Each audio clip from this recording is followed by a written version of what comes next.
విజయ్ కుమార్ గారు ప్లీజ్. శ్రీశైలం గారు మన సోదరులు జనసేన సోదరులు చెప్పినట్టుగా ఈరోజు కేవలం రాజకీయ స్వలోభాల కోసమే అన్నా చెల్లెలు ఆడుతున్నటువంటి డ్రామా. అంతేకాకుండా ఈరోజు కాంగ్రెస్ మరి ఆ ఉన్నటువంటి చరిత్ర ఈరోజు షర్మిలా గారిని తీసుకున్న తర్వాత ఇంకా రోజు రోజుకి గ్రాఫ్ పడిపోయే పరిస్థితి అనేది క్లియర్ గా కనిపిస్తుంది. ఎందుకంటే ఇదే షర్మిలా గారు కాంగ్రెస్ పార్టీని విమర్శించినటువంటి పరిస్థితులు ఒక్కసారి మనం ఆలోచించాలి. అదే విధంగా రాజశేఖర రెడ్డి గారు కానీ బతుకుంటే ఉమ్మేసేవారు కాంగ్రెస్ పార్టీ మీద అని చెప్పినటువంటి వారు షర్మిలా గారే.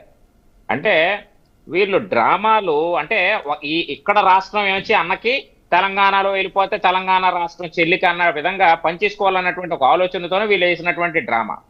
అక్కడ మనుగడ లేనప్పటికీ మళ్ళీ తిరిగి ఇక్కడికి వచ్చి ఈ రోజు మళ్ళీ ఇక్కడ కాంగ్రెస్ లోకి చేరి మళ్ళీ ఇదొక డ్రామా.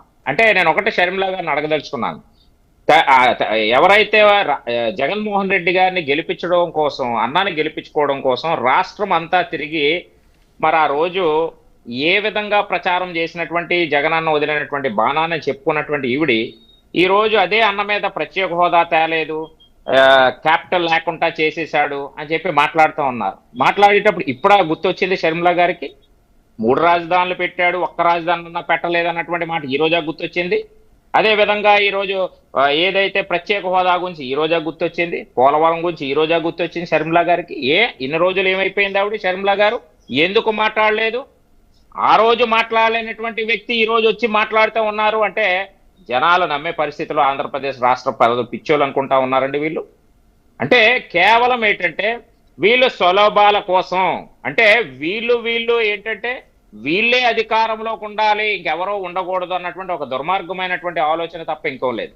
ఇందాక సోదరు సురేష్ గారు అంటున్నారు హామీలు ఇచ్చారని. ఎస్, జాబ్ క్యాలెండర్ జనవరి వస్తే జాబ్ క్యాలెండర్ మీకు ఇంకా తెలుసో లేదో మీకు శ్రీశైలం గారు, ప్రింటింగ్ ప్రెస్ లో ఉంది, ప్రింట్ అవుతా ఉంది. ఇంకా జాబ్ క్యాలెండర్ ఇంకా ప్రింటింగ్ ప్రెస్ లో ప్రింట్ అవుతా ఉంది జగన్మోహన్ రెడ్డి గారు. అంటే ఎందుకండి ఈ విధమైనటువంటి అబద్ధాల కోరు మాటలు?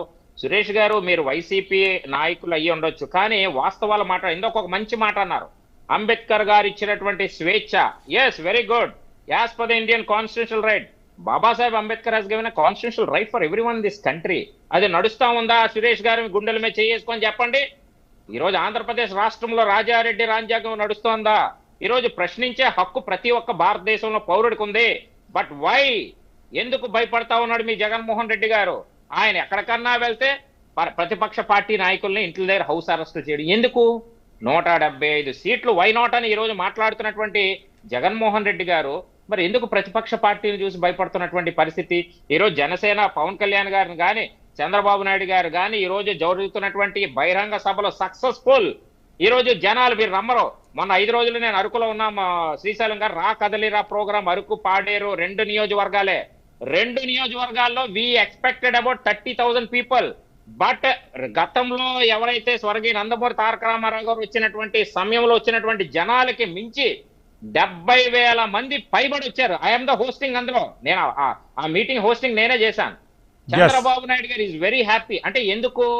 జగన్మోహన్ రెడ్డి మీద వ్యతిరేకత ఏ విధంగా ఉందన్నదే గిరిజన ప్రాంతం ఉన్నటువంటి ప్రజలే మొన్న చూపించినటువంటి పరిస్థితి. అంటే ఈరోజు జగన్మోహన్ రెడ్డి గారు మారుస్తా ఉన్నారు, ట్రాన్స్ఫర్లు చేస్తా ఉన్నారు, ఇక్కడి నుంచి అక్కడికి, అక్కడి నుంచి ఇక్కడికి. ఎందుకు చేస్తా ఉన్నారు? హీ నోస్ రేపు 2024లో ఖచ్చితంగా మళ్ళా నేను దుకాణం మూసుకోవడం ఖాయం అన్నటువంటి ఒక భయంతో ఈ రోజు చెల్లి షర్మిలా గారిని ఆడిస్తున్నటువంటి డ్రామా.